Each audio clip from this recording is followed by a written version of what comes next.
há um fenómeno interessante, do meu ponto de vista, que são os comediantes brasileiros que estão a vir cá com alguma frequência. O que é que vocês procuram num país tão pequeno, quando tem um país tão grande lá?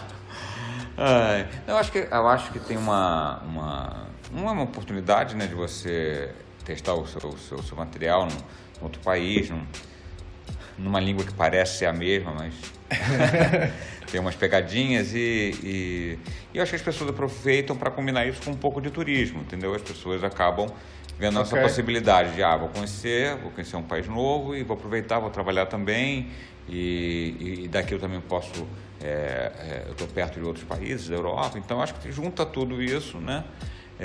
Eu acho que a internet aproximou muito, claro.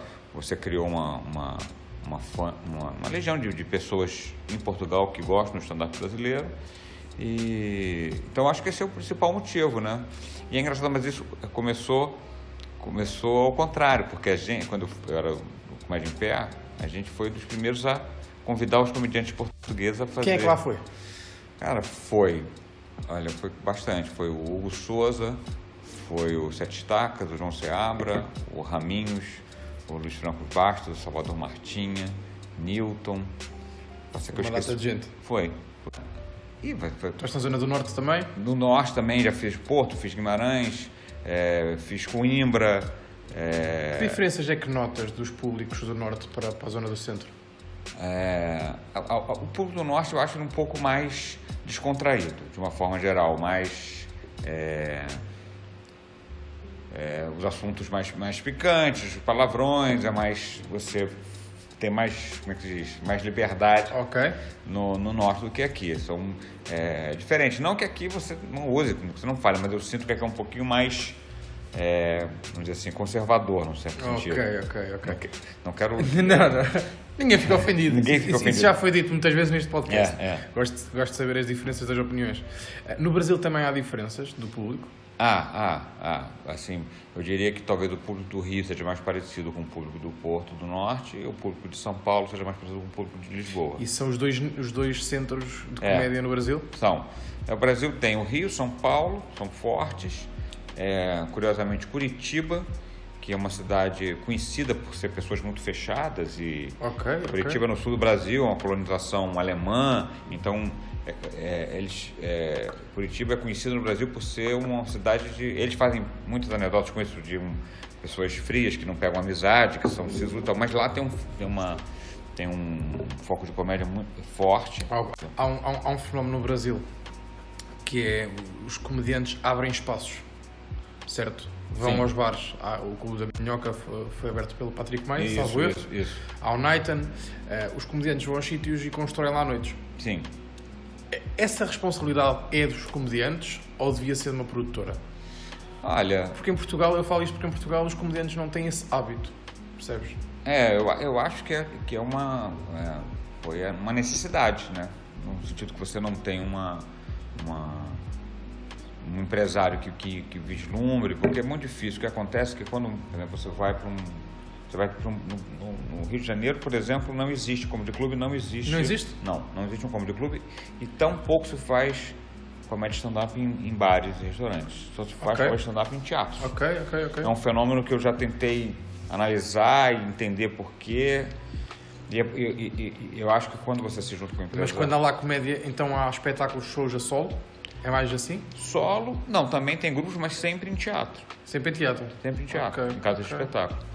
Agora, coisa de um ano para cá, 1 ano e meio, voltou a ter em bares, mais na zona oeste da cidade, que é a parte da Barra da Tijuca, Recreio, que pro carioca, que é o meu caso, né, que é Rio de Janeiro, a gente só considera aquele miolinho ali, que é Copacabana, Ipanema, Centro, tal. Se você passa, a gente chama do túnel para lá, da Barra para lá, o carioca já acha aquilo meio longe, né, meio...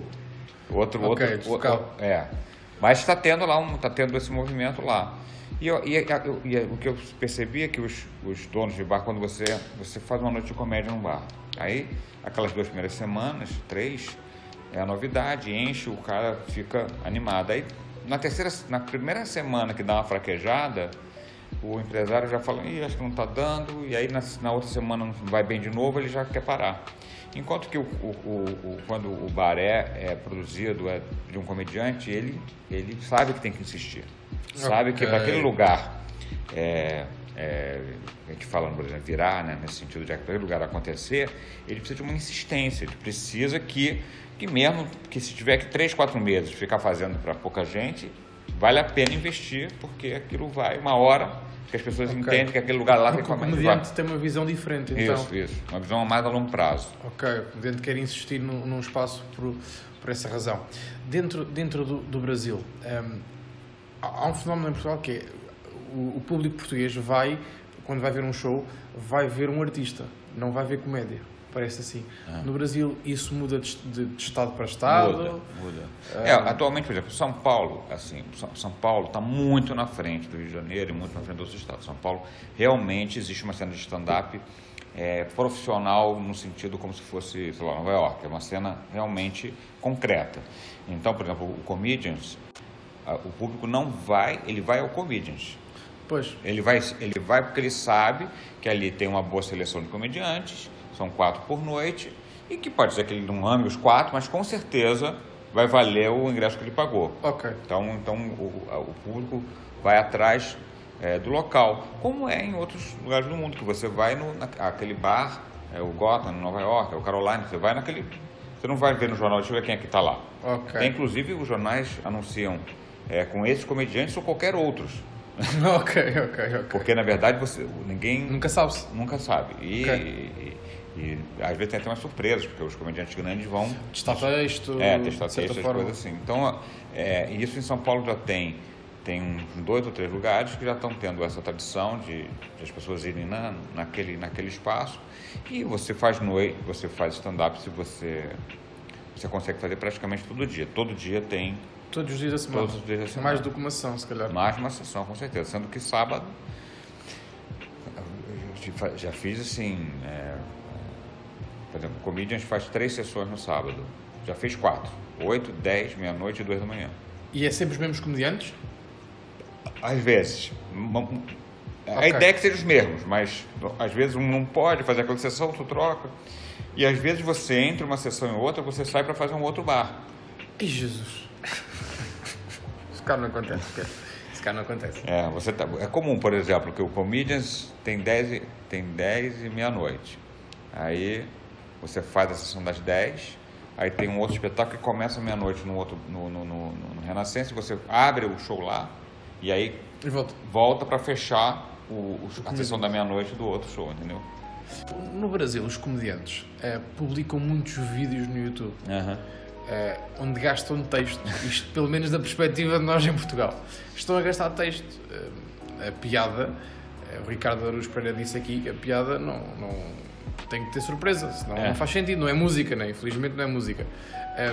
Como é que vocês gastam tanto material e como é que não acham isso um bocado errado, estrategicamente? Porque eu acho que tem uma... É que o Brasil é a população muito grande, né? Então, assim, São Paulo tem uma população de 10 milhões de habitantes, só na cidade de São Paulo. Então, por mais que você tenha São Paulo é Portugal. Por mais que você tenha muita gente vendo, vai ter muita gente que não vê. Ok. Entendeu? E aquela piada que você gasta num vídeo, ela é como se fosse uma isca, né? Você joga um negócio, o cara gosta daquilo, e se ele for no show, o cara contar aquela piada que ele viu no vídeo, mas contar mais 15 diferentes, ele não vai ficar... Ele vai se sentir recompensado. Ele foi no... É como se fosse um trailer de cinema. Mas esses textos que são publicados na net depois são trabalhados para ir para um solo ou não? Ou é completamente deitar fora? Tem os dois casos. Por exemplo, eu tenho postado coisas antigas minhas porque são coisas que eu... Já não fazes? Já não faço mais, mas se me der vontade de fazer, eu também faço. Uma das perguntas que me enviaram para o Instagram foi se tu, como professora, ficas chateado quando um aluno teu não tem piada, sentes que a culpa é tua ou é dele? Foi essa a pergunta que me mandaram. Não tenho. Um curso de stand-up, ele não tem como objetivo principal só pessoas que queiram se transformar em comediante stand-up, né? Ok. Então, muitas pessoas fazem um curso para se dividir um pouco, para ficar mais à vontade para falar em público, para estudar um pouco sobre comédia. Então, assim, quando a pessoa diz para mim, não, olha, eu quero meu negócio é um comediante stand-up, eu olho com ele vou falar coisas para ele diferente da outra pessoa que fala, não, para mim me interessa só estudar comédia. Eu tento dar uma individualizada Okay. Então, às vezes a pessoa passa um curso inteiro meu e ela só observa, tudo bem, ela quer... E depois vai a sua vida. Vai levar a sua vida, e isso não me incomoda nem um pouco. Ok. Em Portugal temos esse fenómeno, eu acho que em Portugal os cursos, as pessoas tiram os cursos, fazem 2, 3 atuações e depois acontece isso, vão à sua vida. Não querem dar continuidade. Portanto, São Paulo, no fundo, é a capital da comédia no Brasil. Mas disparado. Disparado comparado com todos os outros países, com todos os outros estados. Muito. Eu vejo muitos vídeos do Nighton, que para quem não sabe é um espaço, é uma sala. Na verdade, o Nighton é uma noite. O Nighton já foi no Top Teatro e agora é no Clube do Minhoca. O Nighton é uma noite, não é um espaço. Ainda não reparei nisso. O Nighton é um sítio onde os comediantes famosos e não famosos misturam-se, certo? Para testar algum material e publicá-lo na internet. E depois ao Clube da Minhoca, eu lembro do Clube da Minhoca, há uma noite, que eu não sei se é no Clube da Minhoca, mas acho super interessante, onde os comediantes, diz-me se eu estiver errado, os comediantes escrevem os textos uns para os outros e eles depois fazem um palco. As noites que eu sei, não sei se tem essa, que são diferentes. Tem uma noite que... Cartaz? Não. Que eles vão, que tem uma palavra. Exato. Mas isso na verdade é o seguinte, é que você tem que improvisar em cima daquele tema que é dado ali na hora. E que os outros comediantes ficam vigiando para não deixar... Não deixar o quê? Não deixar o cara pegar texto... adaptar aquela improviso a um texto que ele já tenha. Então, se o cara começar a falar, não, essa piada eu já vi, você fez não sei onde, o cara tem que parar. Isso é bom para o raciocínio, para criar texto. É muito bom, mas é muito difícil. Já fizeste essas noites? Essa noite eu não fiz, mas eu já, quando eu sou fundador do Comédia em Pé, que é o primeiro grupo de stand-up do Brasil. E a gente, numa das temporadas, a gente pegava palavras da plateia, enchia um quadro e cada comediante tinha que escolher uma palavra e tinha que criar uma piada na hora, e também fazia com notícias de jornal. Eu lia a notícia do jornal, que chamava Piada do Dia, e cada comediante tinha que como é que diz? Criar uma piada para aquele dia. É muito difícil, é muito legal. E para o público? A plateia fica mais generosa, a piada não precisa ser tão boa, porque ela sabe que está sendo inventada ali na hora. Ok. E é muito instigante mesmo. É muito difícil, São textos que dificilmente sobrevivem. Esse que você improvisa. Mas o público paga para ver isso ou não? Esse paga. Porque esse tem um desafio. Realmente, é uma exposição. É diferente. Uma exposição. Você vai para um palco, abre lá uma palavra, tem lá, é literalmente isso. Há um quadro com folhas, levantam a folha, está lá uma palavra, bandeira, qualquer coisa, e depois tem que fazer texto sobre aquilo na hora. E você pode escolher, se você pode fazer os seus, acho que são 5 ou 6 minutos, não sei quantos são, de uma palavra só, e se você não conseguiu, você vira uma outra parte. Outra vez. Ok, muito obrigado. Muito obrigado.